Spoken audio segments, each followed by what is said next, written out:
Primera carta del apóstol Juan, capítulo 2, versículos 7 al 11. Hermanos, no os escribo mandamiento nuevo, sino el mandamiento antiguo que habéis tenido desde el principio. Este mandamiento antiguo es la palabra que habéis oído desde el principio.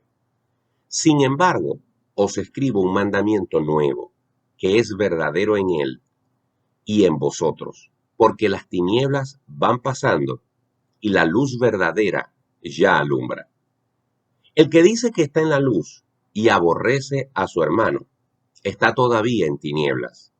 El que ama a su hermano permanece en la luz y en él no hay tropiezo. Pero el que aborrece a su hermano está en tinieblas y anda en tinieblas y no sabe dónde va, porque las tinieblas le han cegado los ojos. Aquí el apóstol Juan nos habla acerca de un mandamiento nuevo, pero al mismo tiempo en el versículo 7 nos dice que este mandamiento no es nuevo, no es una contradicción, y vamos a decir por qué. En primer lugar, la exhortación de Juan es aquí al amor que debemos sentir los unos por los otros, el amor que debemos sentir por nuestro prójimo. ¿Por qué en primer lugar Juan dice que el mandamiento no es nuevo?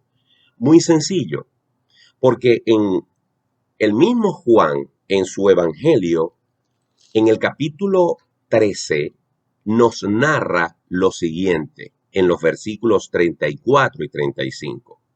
Jesús les dijo a sus discípulos la última noche que estuvo con ellos: un mandamiento nuevo os doy, que os améis unos a otros, como yo os he amado, que también os améis unos a otros. En esto conocerán todos que sois mis discípulos, si tuviereis amor los unos con los otros. En aquel momento, algunos años antes de que Juan escribiera su primera carta, Jesús, reunido con sus discípulos, les habló acerca de un nuevo mandamiento: que os améis unos a otros. ¿Por qué Jesús en aquel momento llamó a ese mandamiento nuevo?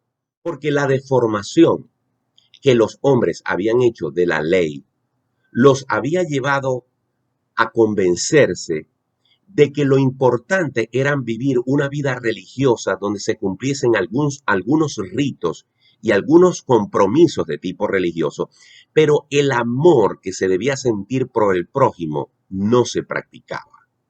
Se tenía preferencia, amor para quienes nos caían bien y para quienes eran simpáticos para con nosotros. Pero el amor que debemos sentir por nuestro semejante había desaparecido. En ese entonces Jesús le refresca a sus discípulos que una de las evidencias que muestra que alguien realmente ha sido cambiado por Dios y que es un seguidor de Él, de Jesús, es el amor que se sienta por los demás. Por eso, Juan en su carta, muchos años después, le dice a sus lectores: este mandamiento no es nuevo, es el mandamiento antiguo que han oído desde el principio, desde que Jesús estuvo con nosotros y nosotros les hemos enseñado a ustedes que deben amar a los demás como a ustedes mismos.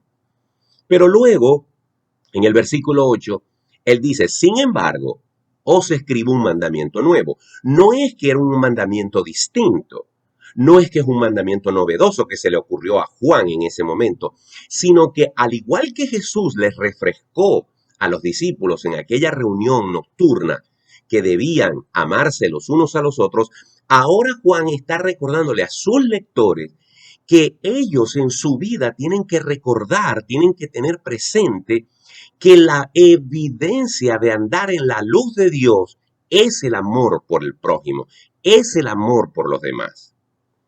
Recordemos que Juan está escribiendo a unos lectores que están siendo al mismo tiempo influenciados por hombres que dicen conocer a Dios, pero sus actos son totalmente ajenos a la luz de Dios. De allí que una vez más el tema de la luz y las tinieblas vienen a cobrar importancia en este pasaje, cuando en el versículo 9 dice: El que dice que está en la luz y aborrece a su hermano, está todavía en tinieblas. Una vez más, Juan nos recuerda que hay una diferencia entre lo que se dice y lo que se hace. Es muy fácil decir estoy en la luz. Es muy fácil decir yo soy una persona que ama a Dios.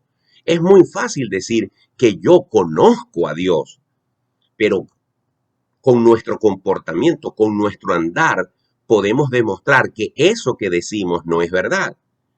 Y esto se manifiesta en forma patente, en forma palpable, en forma evidente, en la relación que podamos tener con otras personas y lo que hay en nuestro corazón hacia otras personas. De allí que el versículo 9, como acabamos de leer, dice, el que dice que está en la luz, pero aborrece a su hermano, está todavía en tinieblas. Y el versículo 10 y 11 nos ratifican esta idea cuando dice, el que ama a su hermano permanece en la luz y en él no hay tropiezo. Pero el que aborrece a su hermano está en tinieblas y anda en tinieblas y no sabe dónde va porque las tinieblas le han cegado a los ojos. El apóstol Juan, sin duda alguna, está diciendo la evidencia, la señal, la manifestación que todos los demás pueden ver de que tú estás en la luz es la forma en la que te relacionas con otros. Es la compasión, amor, misericordia, perdón que tú tengas para con tus semejantes. Cuando nosotros queramos ver si el amor de Dios está siendo experimentado por una persona, la única forma, según Primera de Juan, de saberlo es cómo siente esa persona por su prójimo, por sus semejantes. Esto me lleva a recordar lo que dijo el apóstol Pablo en la primera carta a los Corintios, capítulo 13, versículo 13, donde nos habla acerca del amor. El último versículo de ese capítulo 13 dice esto: y ahora permanecen la fe, la esperanza y el amor. Estos tres, pero el mayor de ellos es el amor. Sin duda alguna, Dios amó al mundo y la manifestación de su amor fue tan grande que se desprendió de su propio Hijo para que nosotros tuviéramos vida eterna. Si Jesús dijo que en esto conocerán que sois mis discípulos, en que os améis unos a otros como yo os he amado, no podemos, no tenemos excusa para no actuar de la misma manera con nuestros semejantes. Que Dios te bendiga.